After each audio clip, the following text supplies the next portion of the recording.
먼저 기도하시겠습니다. 사랑의 하나님, 오늘 이 시간, 이 금요기도회 시간에 우리에게 말씀을 허락하심에 감사합니다. 오늘 이 말씀을 통해 우리가 주님을 알기를 원합니다. 죽은 나사로를 살리시는 그 주님 가운데에서 우리가 부활의 주님을 배웠길 소망합니다. 그리고 오늘 주신 말씀을 통해 우리의 믿음이 더욱더 자라나길 간절히 소망합니다. 감사드리오며 예수님의 이름으로 기도드립니다. 아멘. 성경에는 수많은 기적들이 등장합니다. 그런데 그 중에서 가장 유명한 기적을 하나 꼽자면 그것은 바로 죽은 나사로가 살아나는 기적일 것입니다. 죽은 나사로를 살리신 예수님의 이 기적은 요한복음에 기록된 7가지 기적의 그 마지막을 장식하고 있습니다. 앞서 예수님께서는 물로 포도주를 만드셨고 왕의 신하의 아들을 고치셨고 오병이어의 기적, 그 이후에는 무리를 걷는 기적 등을 보여주셨습니다. 이처럼 이 수많은 기적을 행하신 예수님께서 더 이상 행할 기적이 없다고 느껴질 때 지금껏 아무도 하지 못했던 기적을 행하셨습니다. 그것은 바로 죽은 자를 살리는 기적입니다. 오늘 본문은 죽은 나사로가 살아나는 그 사건의 시작점이라 할 수 있습니다. 예수님께서 행하신 이 마지막 기적이라는 의미에 걸맞는 이 놀라운 사건이 그렇다면 어떻게 펼쳐졌을까요? 오늘 이 시간 우리 함께 살펴보고자 합니다. 나사로는 마르다와 마리아의 친오빠로 예루살렘 근처에 위치한 베다니라는 곳에 살고 있었습니다. 그리고 예수님께서는 이미 이 마르다와 마리아 이 두 자매가 구면이라는 사실을 우리는 확인할 수 있습니다. 단순히 아는 사이가 아닌 끈끈한 관계를 형성한 사이였습니다. 누가복음 10장 38절부터 42절의 내용을 살펴보면 예수님은 이 마르다의 집에 머무셨고 그들에게 말씀을 전하셨습니다. 그리고 그곳에서 일을 하고 있는 이 마르다에게 일을 하는 것보다 지금 내 이야기를 듣는 것이 더 중요하다는 이 충고의 말씀까지 해주셨습니다. 더불어 오늘 본문 3절에 등장하는 사랑하시는 자라는 표현을 통해 예수님께서 이들 남매를 굉장히 아끼셨음을 우리 또한 확인할 수 있습니다. 그런데 예수님과 이 친분이 있었던 이들에게 문제가 발생합니다. 그들의 오빠였던 나사로가 병에 걸린 것입니다. 여기서 우리는 한 가지 질문을 할 수 있습니다. 예수님이 사랑하시는 사람도 병들 수 있나요? 라고 말입니다. 이 질문에 대한 대답은 네, 당연히 그렇습니다. 입니다. 예수님이 사랑하시는 우리도 얼마든지 병들 수 있습니다. 주님이 사랑하시는 자라고 해서 재난에서 벗어날 수 있는 것은 아닙니다. 예수님을 믿기만 하면 만사 형통하는 것도 아닙니다. 오히려 혹독한 시련을 맞이할 수도 있는 것이 바로 우리의 삶입니다. 그렇다면 이런 시련이 다가오면 어떻게 해야 할까요? 예수님을 믿는 성도라면 당연히 예수님을 찾을 것입니다. 마르다와 마리아도 이와 같았습니다. 그녀들은 예수님께 이 사람을 보내어 나사로가 병들었음을 알렸습니다. 예수님께 와서 자신의 오빠를 고쳐줄 것을 이 바라는 마음이 그들 안에 가득해 있었습니다. 그렇다면 예수님께서는 과연 어떻게 하셨을까요? 자신이 사랑하는 이 나사로를 위해 바로 그에게로 가서 이 병을 고쳐주셨을까요? 예수님은 마르다와 이 마리아의 기대와는 달리 곧장 이 나사로에게 향하지 않으셨습니다. 도리어 제자들과 그 함께 계시는 곳에 더 머무셨습니다. 그리고 무려 이틀이나 지난 뒤 예수님께서는 제자들에게 우리의 친구 나사로가 잠들었는데 이제 이를 깨우러 가자라고 말씀하시고 그제서야 나사로가 있는 곳으로 움직이셨습니다. 허나 이미 나사로는 죽은 지 오래였습니다. 사실 예수님은 이미 나사로가 죽은 것을 알고 계셨습니다. 예수님께서 말씀하신 이 잠이 들었다라는 표현은 오늘 본문에서 기록된 것처럼 육신의 죽음을 의미합니다. 즉 예수님은 죽은 자를 살리러 가자고 말씀하신 것입니다. 만약 미리 이 예수님께서 이틀 동안 이곳에 머무는 것이 아니라 곧장 나사로에게 갔으면 나사로는 죽지 않고 살 수 있었을 것입니다. 예수님은 병자들을 고칠 능력을 가지고 계셨기 때문입니다. 즉 예수님은 나사로가 죽기까지 기다리신 것입니다. 이는 사실 일반 사람들의 생각으로는 도저히 이해가 되지 않는 행동입니다. 요한복음 11장 36절과 37절에서 이들의 생각이 잘 나타나 있는데 우리 다 함께 읽도록 하겠습니다. 이에 유대인들이 말하되 보라 그를 얼마나 사랑하셨는가 하며 그중 어떤 이는 말하되 맹인의 눈을 뜨게 한 이 사람이 그 사람은 죽지 않게 할 수 없었더냐 하더라. 아멘. 예수님께서는 이 죽은 나사로가 묻힌 무덤을 보시고는 눈물을 흘리셨습니다. 그러나 이 모습을 본 유대인들은 예수님의 눈물이 거짓 눈물이라 여겼습니다. 진정 사랑한다면 죽기 전에 와야 하지 않는가? 다른 사람들의 병을 고쳐줄 수 있는 능력이 충분히 있는 자가 왜 자신의 사랑하는 자의 병을 고쳐주러 오지 않았나?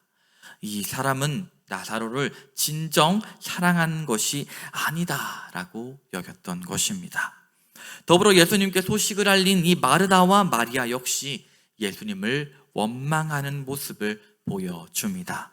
본문 21절과 32절을 우리 다 함께 이어서 읽도록 하겠습니다. 먼저 본문 21절입니다. 마르다가 예수께 여짜오되 주께서 여기 계셨더라면 내 오라버니가 죽지 아니하였겠나이다. 32절입니다. 마리아가 예수 계신 곳에 가서 배웠고 그 발 앞에 엎드려 이르되 주께서 여기 계셨더라면 내 오라버니가 죽지 아니하였겠나이다 하더라. 아멘. 예수님을 사랑하지만 이 둘 자매에게 있어서 이 가족 나사로의 죽음이 가져다주는 슬픔은 이루 말할 수 없을 것입니다. 그래서 그들은 그들의 생각보다 늦게 온 예수님을 원망할 수밖에 없었습니다. 예수님을 사랑하지만 자신들이 기대했던 것이 이루어지지 않아 경험하게 된 이 비통함과 절망감을 온전히 감당할 수 없었던 것입니다. 자, 그렇다면 예수님은 왜 곧장 나사로에게 오지 않으셨던 것일까요? 유대인들의 이야기처럼 그들의 생각처럼 예수님께서는 정녕 나사로를 사랑하지 않으셨기 때문일까요? 이는 결코 아니라고 할 수 있습니다. 예수님은 나사로를 너무나 사랑하셨습니다. 오늘 본문에 등장하는 이 사랑에 대한 구절은 3절과 5절에 기록되어 있는데 앞서 우리가 살펴본 3절에서 이 마르다와 마리아가 언급한 사랑은 필레오라는 헬라어가 사용되었습니다. 이 필레오는 친한 친구 사이에 일어난 사랑, 우정을 의미합니다.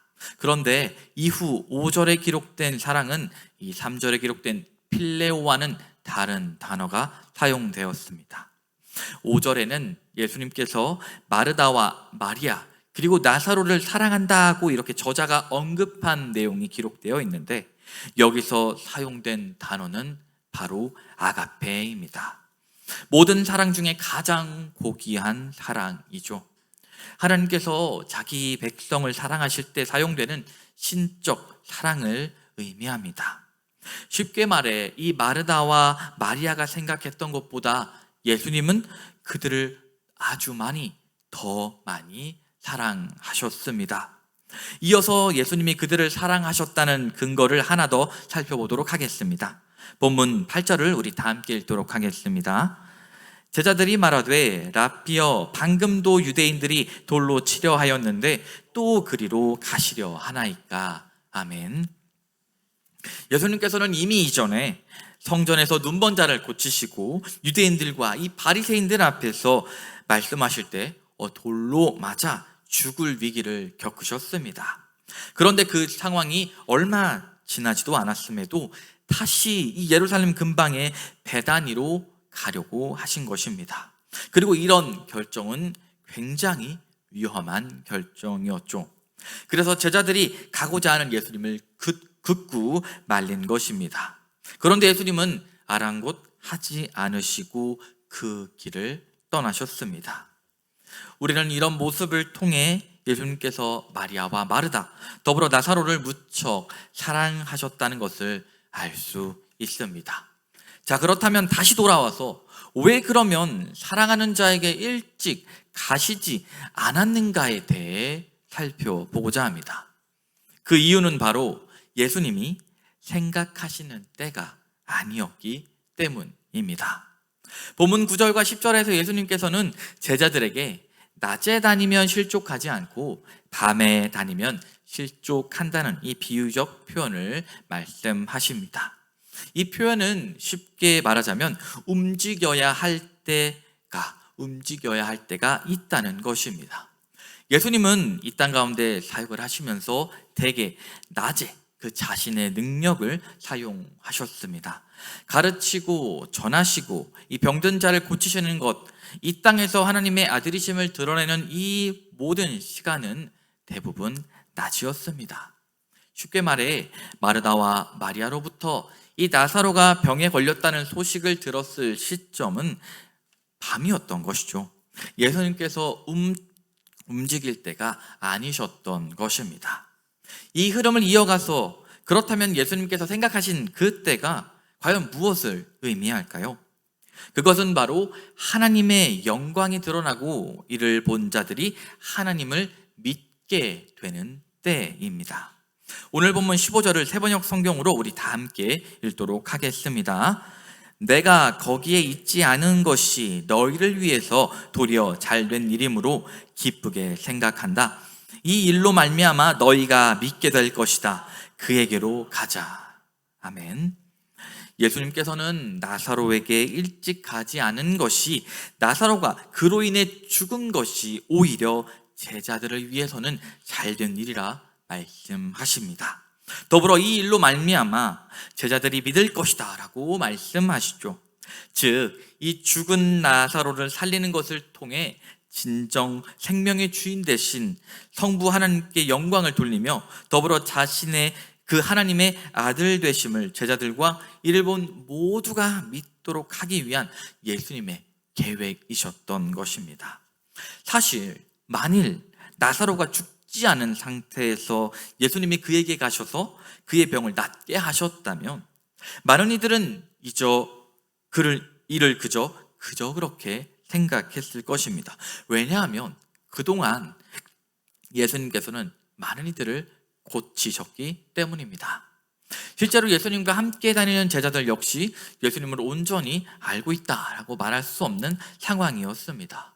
더불어 마르다와 마리아 역시 온전히 예수님을 믿지 않는 상황이었습니다. 그것은 우리가 확인할 수 있는 것은 이 마르다와 예수님과의 대화를 잘 살펴보면 우리는 그것을 확인할 수 있는데, 마르다는 예수님이 빨리 오셨다면 내 오라비가 죽지 않았을 것이라 원망함과 동시에 이제라도 주께서 무엇이든지 하나님께 구하는 것을 하나님이 주실 줄을 안다고 이야기합니다. 그리고 이에 예수님은 내 오빠가 살아날 것이다 라고 바로 말씀하시죠. 만일 마르다가 직전에 한 이야기가 진심이었다면 내 오빠가 살아날 것이다 하는 예수님의 말씀을 듣는 즉시 좋아하며 감사하는 반응을 보였을 것입니다. 허나 그녀는 그런 반응을 보이지 않습니다. 마지막 날 부활 때에는 다시 살아날 줄 내가 압니다 라고만 이야기합니다. 즉, 마르다에게 이 부활이라는 것은 전적으로 마지막 날에 있을 그런 미래의 사건일 뿐이었습니다. 즉, 예수님을 믿지 않았던 것이죠. 더불어 그녀는 예수님께서 이 나사로의 무덤 앞에 놓인 돌을 옮기라 했을 때 주여, 죽은 지 나흘이 지나서 냄새가 납니다 라고 이야기합니다. 즉, 예수님을 믿지만 정작 예수님께서 이루시는 것을 전적으로 신뢰하지 못하는 모습을 보여주고 있습니다. 이런 이 상황 속에서 만일 죽은 자를 살리시는 기적을 베푸신다면 어떨까요? 지금껏 죽은 자를 살린 기적을 베푼 사람은 없었습니다. 말 그대로 죽음을 이기는 것인데 사람이 어찌 죽음을 이길 수 있을까요? 죽음을 이기는 기적이야말로 어쩌면 예수님께서 진정 하나님의 아들이심을, 더불어 인류의 구원자로서 이 땅에 오신 분임을 드러낼 수 있는 상황이었습니다. 예수님은 바로 이 때를 위해 이틀을 거기에 유하셨고 죽은 나사로를 살리는 그 과정 속에서 하나님께 기도하셨습니다. 하나님의 뜻을 구하며 죽은 나사로가 다시 살아나는 것을 통해 하나님이 영광 받으시기를 소망했습니다. 더불어 이를 본 모든 이가 자신을 믿어 진정한 영생을 누리기를 소망하셨습니다. 이처럼 예수님은 죽은 나사로를 살리시면서 자신이 하나님의 아들이라는 사실, 죽음을 이기시는 생명의 주인, 부활의 주인 되심을 보여주셨습니다. 그리고 이를 통해 하나님께 영광을 돌리고 더불어 하나님께서 원하시는 것, 많은 이들이 예수님을 믿도록 이끄셨습니다. 예수님의 이 계획대로 죽은 나사로가 살아나는 것을 본 많은 이들은 예수님을 믿었습니다. 기존에 병든 자를 고쳐준 그 기적을 베푸셨을 때보다 더욱 많은 이들이 예수님을 믿고 따르게 된 것이죠. 이처럼 예수님께서는 죽은 나사로를 살리는 이 사건을 통해 많은 이들의 그 믿음을 일깨워 주셨습니다. 그리고 이러한 예수님의 그 계획, 믿음을 일깨워 주신 이 계획은 지금 우리에게도 유효합니다. 오늘 본문은 우리의 믿음 역시 일깨워 주고 있습니다. 이 세상을 살아가면서 우리가 가져야 하는 믿음이 무엇인가를 분명히 말해주고 있습니다. 자, 그렇다면 우리가 가져야 할 그 믿음은 무엇일까요? 이는 크게 세 가지로 요약할 수 있습니다. 첫 번째, 우리가 가져야 할 믿음은 바로 주님의 뜻에 대한 믿음입니다. 어렸을 때부터 기도할 때 우리는 보통 내가 원하는 바를 두고 기도합니다. 학창 시절에는 시험 성적을 위해 그리고 좋은 대학의 진학을 두고 기도하고 이후 대학생이 되면 취업을 위해 기도합니다. 또 직장인이 되어서는 결혼과 기타 여러 가지 현실적인 그 문제를 두고 기도합니다. 어쩌면 우리는 지금껏 우리가 원하는 삶을 위한 내용, 나의 뜻이 가득 담긴 기도를 하고 있었습니다. 사실 이 기도가 틀렸다는 것은 아닙니다. 먼저 나의 뜻이 가득 담긴 기도 이전에 주님의 뜻이 담긴 기도를 해야 한다는 것입니다. 이 세상을 살아가면서 우리는 하나님의 자녀로서 바라고 원하는 것을 간구할 수 있습니다. 허나 우리가 원하는 삶을 위한 기도가 이루어지지 않았을 때, 나의 뜻이 담긴 기도가 이루어지지 않았을 때 우리는 실망하게 됩니다. 실망할 수밖에 없습니다. 그만큼 기대했기 때문입니다.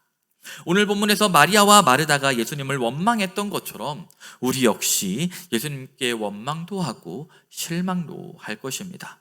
그리고 이러한 원망과 실망이 계속 반복된다는 것은 결코 신앙생활에 있어 좋은 신호라 할 수 없습니다. 주님을 향한 이 믿음이 사라지게 되는 계기가 되는 것입니다. 주님께서 내 기도를 들어주시지 않는구나, 나를 사랑하지 않으시는구나 하며 주님을 떠나게 됩니다. 이런 안타까운 상황이 일어나지 않기 위해 우리는 나의 뜻을 구하는 것보다 먼저 주님의 뜻을 구하는 기도가 훈련되어야 합니다. 여기서 주님의 뜻이 담긴 기도의 예시를 잘 보여주신 한 분이 계신데 바로 예수님입니다. 예수님께서는 인간의 몸으로 이 땅에 오셨을 때 기도를 참 많이 하셨습니다. 그런데 놀랍게도 주님이 하신 기도의 내용을 살펴보면 예수님 개인의 뜻을 위한, 뜻이 담긴 기도가 아닌 온전히 하나님의 뜻을 위한 기도가 대부분이었습니다. 요한복음 11장 42절을 우리 다 함께 읽도록 하겠습니다. 항상 내 말을 들으시는 줄을 내가 알았나이다.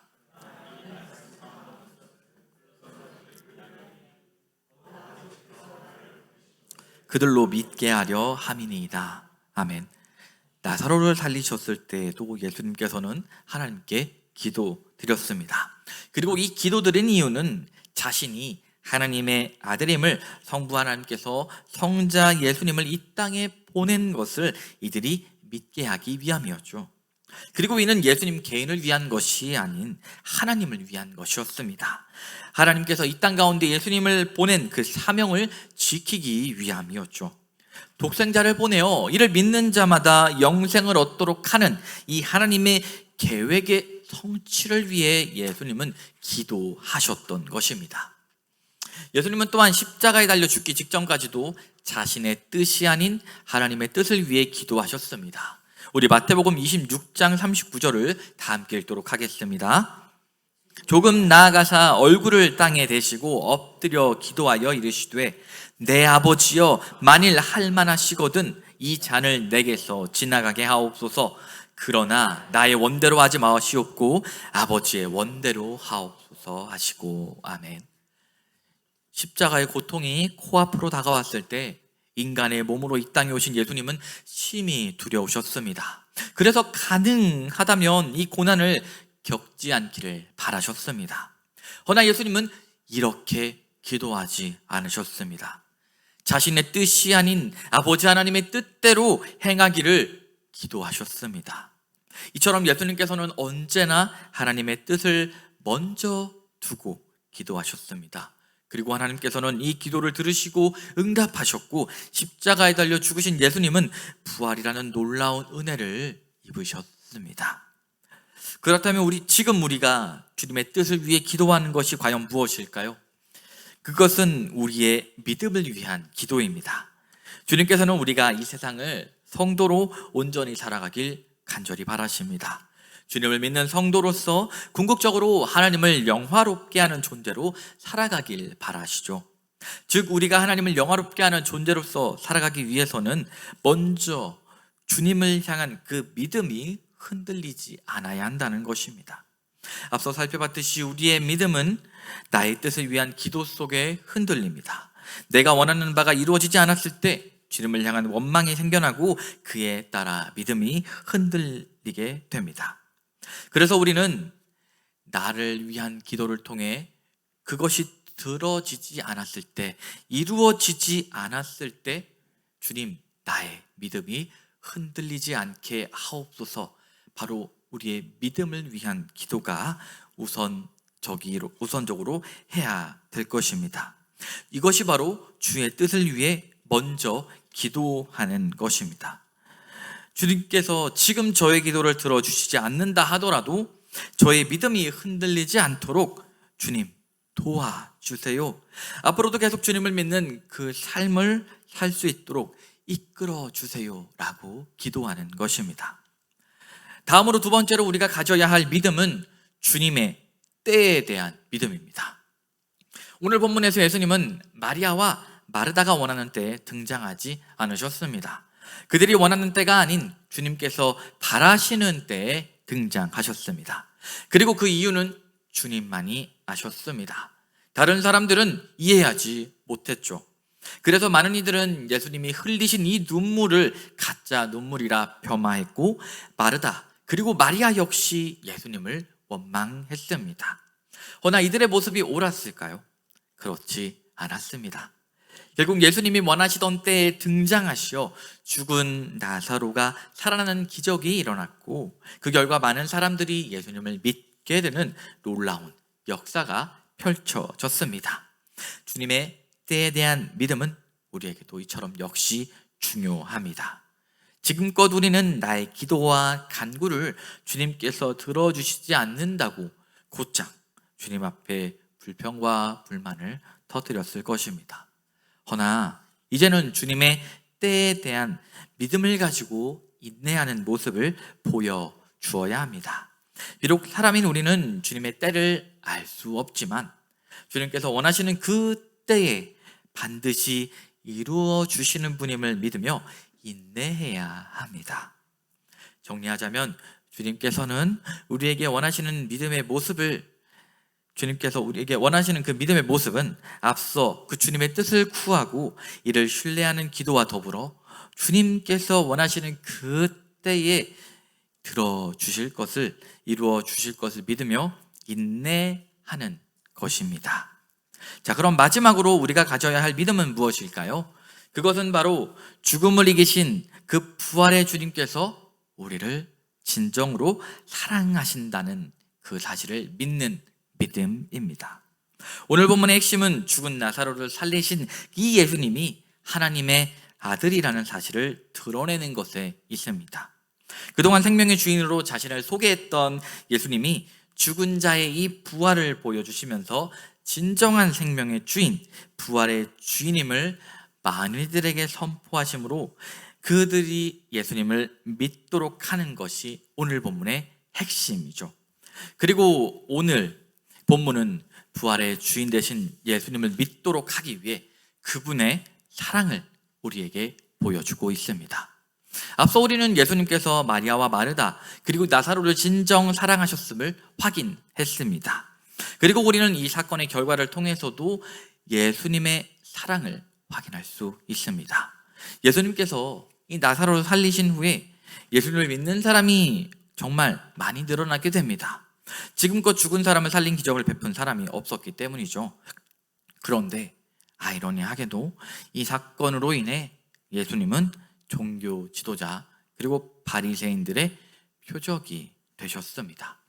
기존에도 이전에도 이들의 시기 질투를 받아왔지만 이 사건을 통해서 이들의 예수님을 향한 이들의 분노가 점점 더 극도로 치닫게 된 것이죠.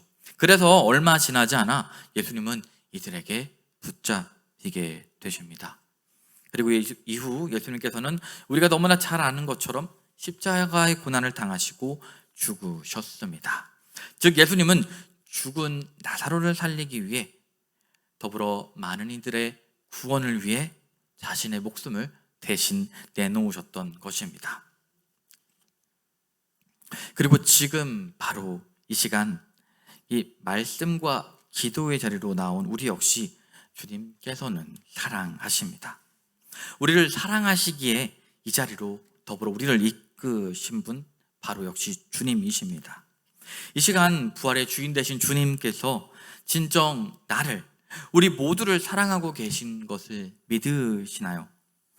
지금껏 믿지 않았다면 이 시간 나를 위해 모든 것을 희생하신 주님을 기억하며 그 안에 담긴 진정한 사랑을 깨닫는 우리 모두가 되길 간절히 소망합니다. 말씀을 정리하겠습니다.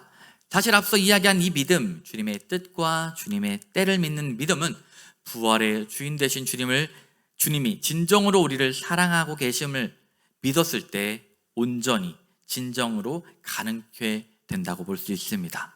내가 믿는 예수님이 죽음을 이기시고 부활하신 진정한 그리스도임을 믿었을 때 더불어 그분께서 나를 진정으로 사랑하심을 믿었을 때 우리는 그분의 뜻과 그분의 때를 신뢰할 수 있다는 것이죠. 이 믿음을 지키는 것은 그런데 참으로 어렵다고 볼 수 있습니다. 그동안 살아왔던 이 삶과는 너무나 다른 삶처럼 느껴집니다. 그러나 우리는 너무나 좋은 선례를 가지고 있습니다. 바로 예수님이 보여주신 선례이죠. 말씀 속에 담겨있는 예수님께서 이 보여주신 믿음을 우리는 그저 따라가기만 하면 됩니다. 누구보다 하나님의 뜻을 위해 사셨고 누구보다 하나님의 때를 기다리며 인내하신 이 예수님의 모습, 그리고 누구보다 하나님의 사랑을 하시고 그분을 믿으셨던 이 예수님의 모습을 우리는 그저 따라가기만 하면 된다는 것입니다. 이 시간 예수님께서 먼저 보이신 이 모습을 우리 모두가 한 걸음 한 걸음 따라가길 간절히 소망합니다.